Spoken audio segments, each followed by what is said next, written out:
अस्सलाम वालेकुम सामीन, मुझे कहते हैं आरजे डॉक्टर अमादा और आप देख रहे हैं, सुन भी रहे हैं एफएम सेहत ज़िंदगी। जनाब, आज हमारे साथ एक ऐसी पर्सनैलिटी मौजूद हैं, primary and secondary health department से हैं, डॉक्टर मोहम्मद यूनुस, जो कि एडिशनल सेक्रेटरी टेक्निकल हैं।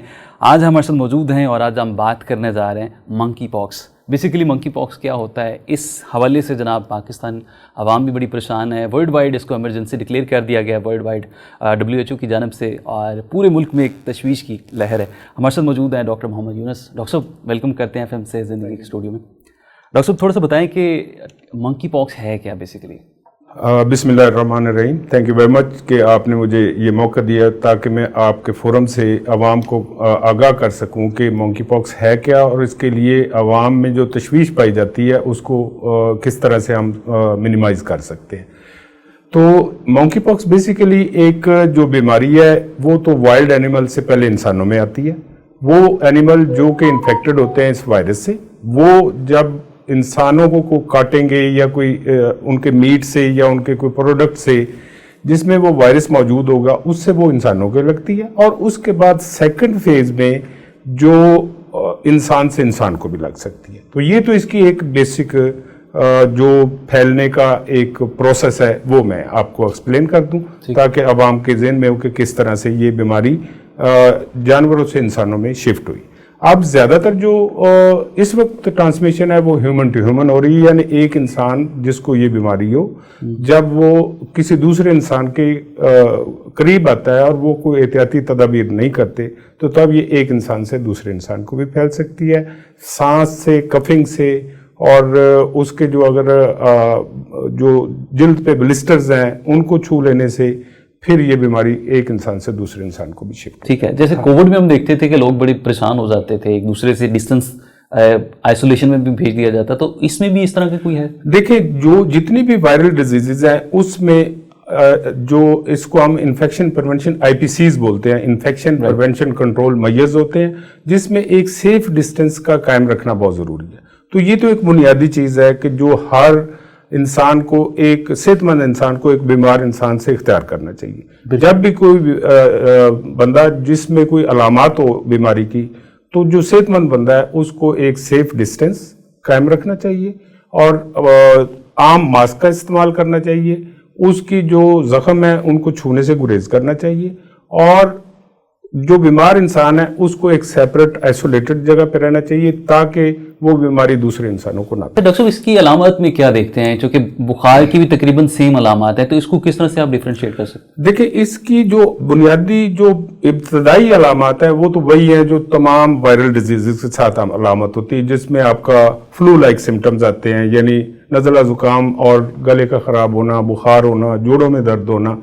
ये वो अलामत है जो हर वायरल बीमारी के साथ बेसिकली आती है। ठीक है। अब जो इसको डिफरेंशिएट करती है, यानी इसको अलग करती है दूसरी जो वायरस वाली बीमारियों से, वो ये है कि इसके साथ उसके जिस्म पे वो एक ब्लिस्टर्स बनने शुरू हो जाते हैं, यानी फोड़ा नमाज निकलनी शुरू हो जाती है और फिर उससे हमें कंफर्मेशन हो जाती है कि ये मंकी पॉक्स का केस हो सकता है। देखिए, इसमें एक और इस तरह की बीमारी जिसको हम चिकन पॉक्स भी बोलते हैं, तो वो बीमारी टोटल डिफरेंट है। ये बीमारी बिल्कुल और है, आल्दो इनका वायरस तकरीबन एक ही फैमिली से ताल्लुक रखता है, लेकिन उनकी प्रोग्नोसिस और है, इसकी प्रोग्नोसिस और है। तो दोनों चीज़ें ये भी डिफरेंट। और इसके अलावा एक और चीज़ जो बड़ी इंपॉर्टेंट है इस वक्त, क्योंकि ये हमारे ना मौसम है सावन भादो जिसको बोलते हैं, सावन भादो में आम फोड़े फिंसियां भी निकलते हैं, तो आवाम को आम फोड़े फिंसियों को भी इससे अलग रखने की जरूरत है। ये नहीं कि किसी को 2, 4, 5 जिस्म पे फोड़े निकल आए तो वो फौरन पैनिक हो जाए कि मैं मंकी पॉक्स का शिकार हो गया। तो ये भी आवाम में एक मैसेज जाने की बड़ी अशद जरूरत है। ठीक है डॉक्टर साहब, ये किस हद तक जानलेवा, चूंकि अभी WHO की जानब से भी इसको एमरजेंसी डिक्लेयर कर दिया गया? WHO की तरफ से इस वजह से इसको इमरजेंसी डिक्लेयर किया गया कि जिस एरियाज में ये पहले कन्फाइंड थी, एक डेमोक्रेटिक रिपब्लिक ऑफ कॉन्गो जहाँ पे ये पहले प्रेवलेंट थी, अब ये बहुत सारे मुल्कों में फैल चुकी है। तो इस वजह से WHO ने बीमारी की संजीदगी और फैलाव को देखते हुए WHO ने ये जरूरी समझा है कि इसको public health emergency of international concern declare किया जाए ताकि बाकी ममालिक में इसको फैलने से बचाया जा सके। ٹھیک ہے ڈاکٹر صاحب، جس طرح سے ہم نے 2020 میں ہم دیکھا کہ کووڈ آ گیا، اور کووڈ پینڈیمک میں ہم بہت سارے ممالک میں دیکھتے ہیں کہ ایمرجنسی نافذ ہوگی، لوگ پینک ہو گئے، وہاں کے لوگوں کے کاروبار بھی متاثر ہوئے، تو اس وائرس کو اور یہ جو منکی پاکس ہے اس وائرس کو آپ کس طرح سے ڈفرینشیٹ کرتے ہیں؟ کووڈ کا جو زیادہ پھیلاؤ تھا وہ ریسپریٹری النس ہے، مطلب ہم سانس لے رہے ہیں، سانس کے ساتھ وہ وائرس ہوا میں شامل ہو رہے ہیں، اس سے صحت مند جان بندہ اس کو کھینچ رہا ہے، تو اس کی کنٹیجسنس زیادہ تھی۔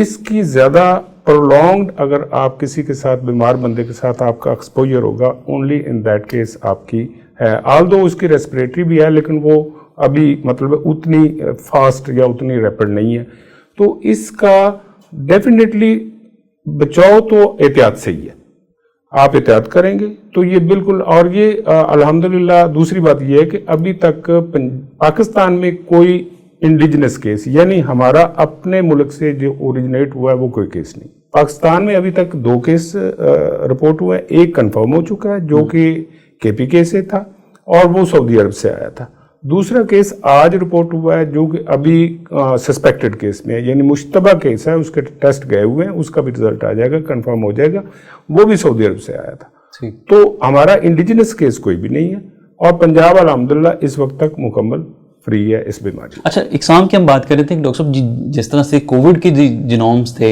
اسی طرح سیم اسی کے بھی ہیں کوئی اس کے بیسیکلی نا اس کو جینوم کی بجائے کلیڈز کہتے ہیں، اس کے 2 کلیڈز ہیں، کلیڈ 1 اور کلیڈ 2، جو کلیڈ ان کی آگے سب سیرو ٹائپس ہیں، فردر آگے چھوٹی چھوٹی قبیلے آپ کہہ لیں، ایک بڑا قبیلہ ہو گیا، اس کے نیچے چھوٹی چھوٹی جو مطلب ہے برادریاں ہوگی، اس طرح آپ کہہ لیں، ٹھیک ہے۔ تو وہ اس وقت جو انٹرنیشنل کنسرن ہے وہ کلیڈ 1B ہے، جو جس کی وجہ سے WHO نے اس کو public health emergency of international concern کیا ہے، لیکن لکیلی جو ہمارا ادھر ڈائگنوز ہوا ہے وہ کلیڈ 2B ہے، اور کلیڈ 2B لیس فیٹل ہے، یعنی اس کی جو ایک کیس سعودی عرب سے آیا ہے وہ کلیڈ 2B کا ہے، وہ قبیلہ وہ نہیں ہے جو خطرناک قبیلوں میں شمار ہے۔ کیا پریکاشن میجرز کرنے جا رہا ہے، اقدامات کیا کر رہا ہے، تھوڑا سا اس کو تھوڑا سا الحمدللہ جب سے یہ 14 اگست کو ورلڈ ہیلتھ آرگنائزیشن نے اس کو public health emergency of international concern declare کیا، تب سے ہی ہمارے چیف منسٹر پنجاب کی ہدایت پر دونوں منسٹر ہمارے secretary primary health secondary health care اور سیکرٹری اسپیشلائزڈ ہیلتھ کیئر کی ڈائریکشنز کے اوپر اس پہ ہم نے ابتدائی طور پہ تمام اپنے اقدامات کر لیے۔ اگر ان اقدامات کو میں ون بائی ون انیمریٹ کرنا چاہوں تو وہ سب سے پہلے یہ ہے کہ ہم نے اپنی ایک کور کمیٹی نوٹیفائی کر دی ہے، 20 رکنی یہ کمیٹی ہے جو کہ ٹیکنیکل ورکنگ گروپ سے ہوگی، وہ تمام اس کو میٹ کرے گی آن نیڈ بیسز، وہ ڈیلی بھی بیٹھ سکتے ہیں، وہ ٹوائس اے ویک بھی بیٹھ سکتے ہیں، وہ ونس اے ویک بھی بیٹھ سکتے ہیں، depending upon the severity of the disease. آج ان کی پہلی میٹنگ ہوئی ہے اور اس میں یہ اس کے تمام جو اس وقت تک اقدامات کیے گئے ہیں اس کا جائزہ لیا گیا ہے اور اس پہ اطمینان کا اظہار کیا گیا ہے۔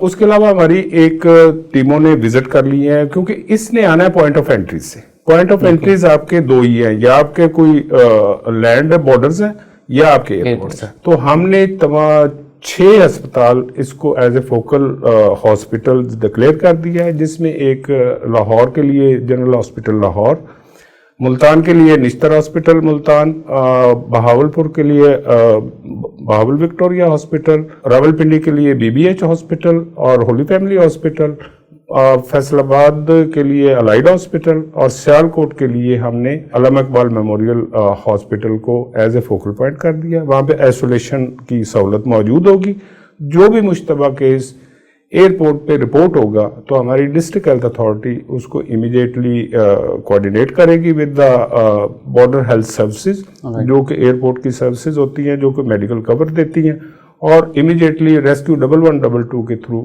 اس کو ہم آئسولیشن سینٹر میں شفٹ کر دیں۔ بڑا خوبصورت اقدام ہے جی۔ اس کے علاوہ جو اگلا اگر میں اقدام کروں تو وہ ہم نے اپنی ٹیسٹنگ کیپیسٹی بڑھائی ہے۔ ہم پنجاب ایڈز کنٹرول پروگرام کی جو ریفرنس لیب ہے جو کہ BSL 3 لیب ہے، اس میں ہم نے اس کی PCR جو کہ اس کا ایک کہہ لیں فائنل ٹیسٹ ہوتا ہے، کنفرمیٹری ٹیسٹ ہوتا ہے، اس کی فیسلٹی اویلیبل کروا دی ہے۔ जो भी मुश्तरबा केस होगा हमें इस्लामाबाद भेजने की बजाय हम लाहौर ही उसका टेस्ट यहाँ पे कर रहे हैं। पेंडेमिक होता है तो फेक न्यूज़ भरमार शुरू हो जाती हैं, और जैसे कि we are living in digital age और इस सोशल मीडिया के दौर में खबरों पर बहुत सारे लोग जो है ना यकीन कर लेते हैं। तो आप क्या समझते हैं कि पंजाब हुकूमत ने भी कोई हेल्पलाइन नंबर्स जारी किए हैं इस वाले से? एक तो हमारी जो हेल्पलाइन आज हमने उस मीटिंग में ये भी बैठ के डिसाइड किया कि पहले हम हेल्पलाइन के जो 1033 जो हमारी हेल्पलाइन है उसके स्टाफ को पूरी तरह इससे एजुकेट करेंगे ताकि वो लोगों के सवालों का जवाब दे सके। दूसरी मैं आपके वसासत से ये ज़रूर कहना चाहूँगा कि ये देखें, ये बीमारी आई है, लेकिन इस बीमारी से बिल्कुल आपको घबराने की कोई ज़रूरत नहीं, डरने और खौफ करने की ज़रूरत नहीं, एहतियात की ज़रूरत है। राइट। तो डरने की बजाय आप एहतियात करेंगे तो इंशाल्लाह ये बीमारी हमारे मुल्क में, हमारे सूबे में, हमारे शहर में बिल्कुल नहीं फैलेगी। ठीक है डॉक्टर साहब, बहुत शुक्रिया। जाते हुए कोई मैसेज देना चाहें हमारे लिसनर्स के लिए? मैसेज वही मैं यही रिपीट करना चाहूँगा कि बीमारी बेशक दूसरे ममालिक में आई है, अभी हमारे इंडिजिनस केस नहीं है, लेकिन हम अपनी एहतियात से और अपनी दानिश से इस बीमारी को अवॉइड कर सकते हैं। बहुत शुक्रिया डॉक्टर साहब, बहुत शुक्रिया। हमारे साथ मौजूद थे डॉक्टर मोहम्मद यूनुस, जो कि additional secretary technical primary and secondary health department FMC ज़िंदगी के स्टूडियो में मौजूद थे और मंकी पॉक्स के हवाले से बात कर रहे थे।